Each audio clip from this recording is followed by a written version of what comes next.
Hi everyone, so today I have a first impressions video for you. I feel like I haven't done one of these in forever. I'm going to be reviewing, demoing DIOR Skin Air Flash Spray Foundation. I've actually seen a lot about this online. I have watched these exact videos myself before. Now that I have it, I own it, I can do my own review of it. This foundation is super expensive, £33.50. That's $62. But yeah, me personally would not be able to upkeep this as my everyday foundation. However, I wanted to try it, review it. I thought maybe it could be something I ask for Christmas in the future. Anyway, moving it on. So what you have to do is shake the bottle, otherwise it will not smell well at all. You may have seen this in my date night routine actually. If you're an avid viewer of my channel. You can apply this in two ways. You can either spray it directly onto your face, or you can spray it onto the back of your hand, use a brush. I would use a stippling brush, you could use a beauty blender, whatever you want. Is that a wasp? No, it's a fly, it's okay.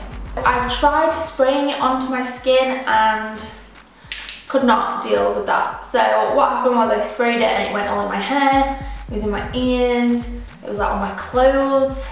It's just too messy for me. Spray it onto the back of your hand, mist goes everywhere, but it just looks like that. It's not very, oh, it's got a smell. It's got like a floral smell. It's really liquidy, but it's not dripping off my hand, if you see what I mean. I bought this online, I just guessed what colour I was. I always do my research if I'm buying foundations online. I usually search what the colour equivalent is of in MAC. On Google you can do those searches. There's websites dedicated to telling you what colour you'll be depending on what MAC colour you are. I dab it on my hand like this and then very, very gently stipple it on. So as I'm putting it on, my first thoughts are that it's not very high coverage, I don't feel.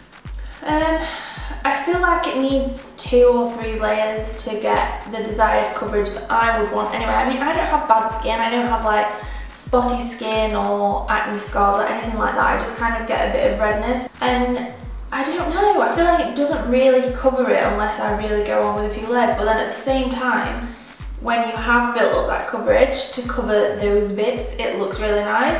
It doesn't look like you've got loads of makeup on.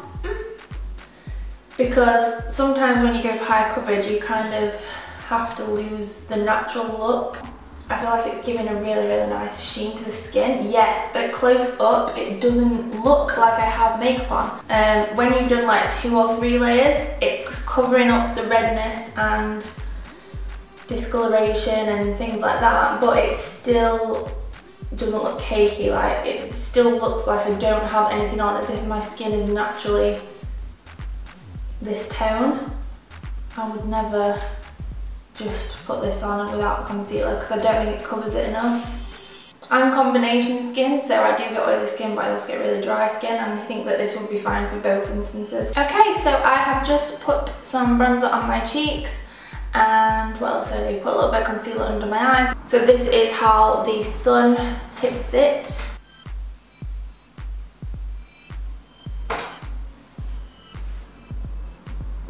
So, good points are, it leaves a really nice, subtle finish to the skin, which is really nice, looks really natural. Switch side of that, it's really takes a bit of work to build up the layers to get the coverage that you might need, depending on your skin type. If you are very acne prone, have a lot of redness, you may struggle using this foundation to cover all of those things.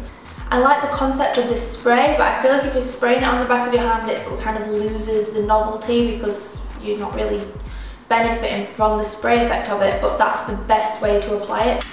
Also good things is that if you put a powder on this, and even if you don't put a powder on this, it lasts for a really long time. I've worn this from the morning through to 10 o'clock at night and it's been absolutely fine.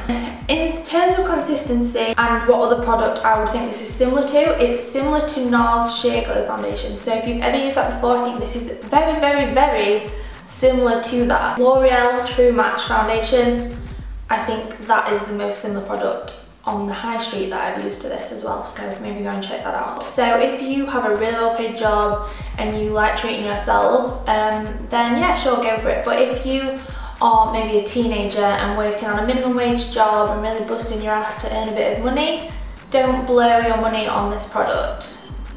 So yes, that is my first impressions of the DIOR AirFlash foundation. I really hope you enjoyed this video.